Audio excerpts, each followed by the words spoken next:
The 10 count rule in boxing. A quick disclaimer. This has nothing to do with Tyson Fury. This is not his fault, and it doesn't take away from his spectacular performance on the Trilogy against Deontay Wilder, and it doesn't change anything about the outcome. This is solely the referee's fault and the people in charge. Controversy erupted again, just like in the first fight. Tyson Fury failed to beat the 10-second count, which in that case, according to the boxing rules, the referee is supposed to waive the fight, as the opponent in Deontay Wilder is supposed to be awarded the knockout victory. However, apparently them rules were thrown out of the window when it came to this fight and the first, as Tyson Fury clearly didn't beat the 10-second count on this Trilogy where he was given extra time by the referee, Russell Mora. This was so evident during the fight that even Andre Ward brought attention to it while he was calling the fight.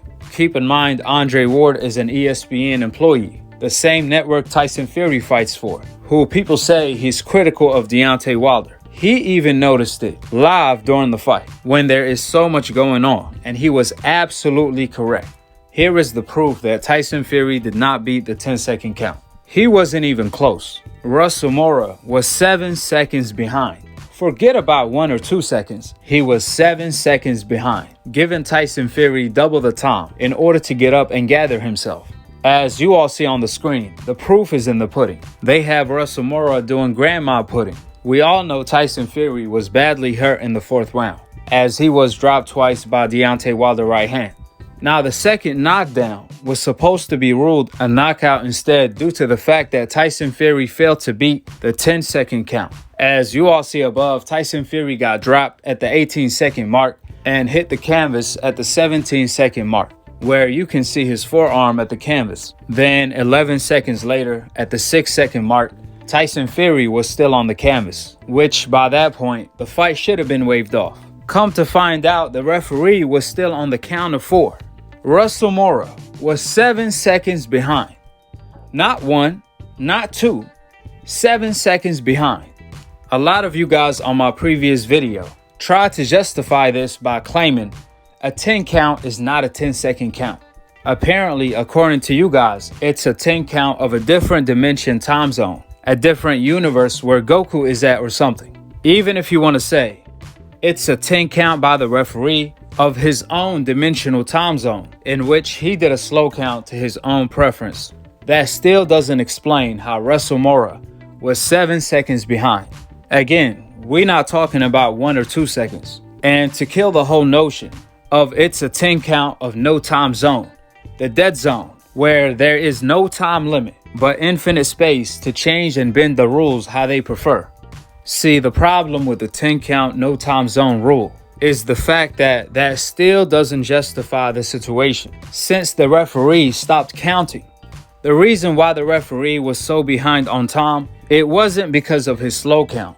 It was because he stopped counting when he noticed Tyson Fury was hurt and most likely not going to beat the normal count. That's when he stopped counting out of nowhere, instead of waving the fight in order to tell Deontay Wilder to go to his corner. Now, that's all good and dandy, as long the referee goes back and pick the count back up from the timekeepers, where their main job is to assist the referee to keep up with the count. However, Russell Mora stopped counting for like 7 seconds in order to tell Deontay Wilder to go to the corner.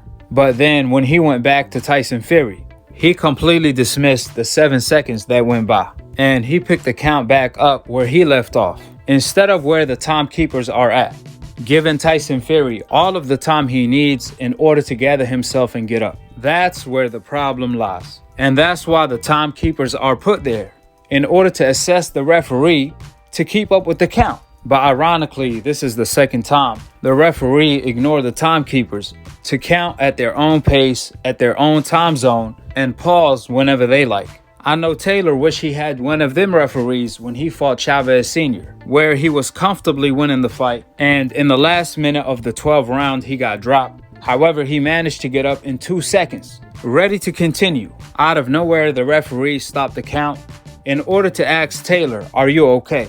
Even though he was up in 2 seconds. Now, Taylor couldn't hear the referee because the crowd was booming, screaming, and he just got knocked down. So the crowd was louder than the referee. Then some way, somehow, the referee waves the fight off, even though Taylor is already standing, not stumbling, with only 2 seconds left in the 12th round. Again, only 2 seconds left for the fight to be over, and the referee waved the fight. He stopped the fight and Chavez won by KO. Meanwhile, Tyson Fury referees are giving him 20 count against Wilder instead of a 10 count. With the facts being laid out, I want to make one thing clear. These are not excuses. These are facts. Tyson Fury did not beat the 10 count.